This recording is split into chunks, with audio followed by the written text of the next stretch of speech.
सत्ता में है,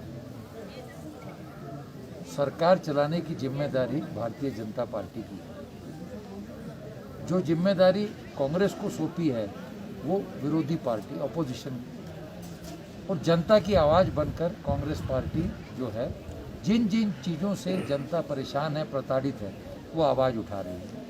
आज सवाल ये उठता है कि जो सरकार सत्ता में आई ये कह के 2014 में कि बहुत हुई महंगाई की मार, अब की बार बीजेपी सरकार, तो ये जवाब उनको देना है कि महंगाई क्यों बढ़ रही है। ये जवाब उनको देना है कि पूरे विश्व के हर देश में जब पेट्रोलियम और क्रूड पेट्रोलियम की प्राइसेस, कीमतें कम हो रही हैं, तो भारत में ही क्यों सरकार हर दूसरे दिन पेट्रोल, डीजल और एलपीजी की कीमतें बढ़ा रही है। और ये मूलभूत प्रश्न है, क्योंकि पेट्रोल डीजल की कीमत जब बढ़ती है तो ट्रांसपोर्टेशन कॉस्ट बढ़ता है। जब ट्रांसपोर्टेशन कॉस्ट बढ़ता है तो सारी ज़रूरतमंद चीज़ें महंगी हो जाती हैं।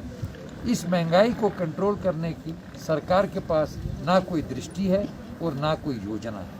पिछले कई सालों से हम देख रहे हैं जीडीपी का ग्राफ गिरता जा रहा है। जो इंटरनेशनल मार्केट में जो रुपये की एक्सचेंज वैल्यू है डॉलर के खिलाफ, वो भी जो है गिरती जा रही है। ये सारी सरकार की निकम्मी जो नीतियों की बात है। डिमोनेटाइजेशन लाते टाइम मोदी जी ने भाषण दिया टीवी पे कि इससे ब्लैक मनी ख़त्म होगा, इससे टेररिस्ट एक्टिविटी ख़त्म होगी। कहाँ ख़त्म हुई?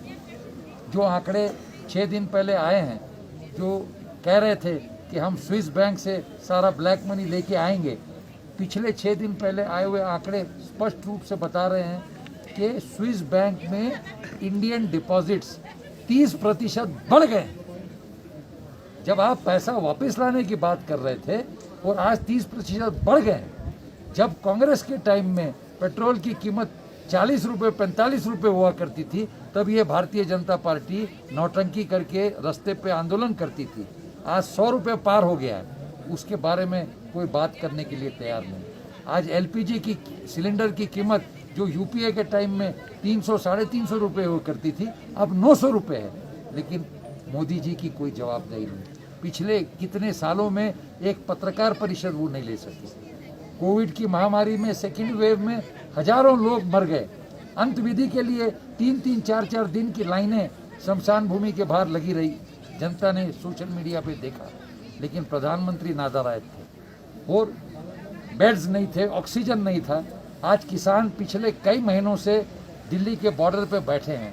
ये संघर्ष जो है, ये भारतीय जनता पार्टी सरकार के अहंकार के विरुद्ध किसानों के स्वाभिमान का है, अन्नदाता के स्वाभिमान का है। अन्नदाता ये लड़ाई जीतेगा। इन सब प्रश्नों पे सिर्फ और सिर्फ कांग्रेस पार्टी और हमारे नेता राहुल जी और सोनिया जी जनता के साथ खड़े होकर आवाज़ उठा रहे हैं। आज पिछले कई महीनों से कांग्रेस राजनीतिक गतिविधियों पे जोर ना देते हुए सिर्फ और सिर्फ कोविड रिलीफ का काम हर ब्लॉक में, हर बूथ में, हर जिले में, हर प्रदेश में कर रही है सोनिया जी और राहुल जी के आह्वान पे। और आज एक में कांग्रेस पार्टी है जो विकास के बारे प्रश्नों में, जो आम जनता के प्रश्नों के बारे में आवाज़ उठा रही है। तो इसलिए ये सरकार तो जो है पूरे तरीके से विफल हो गई है।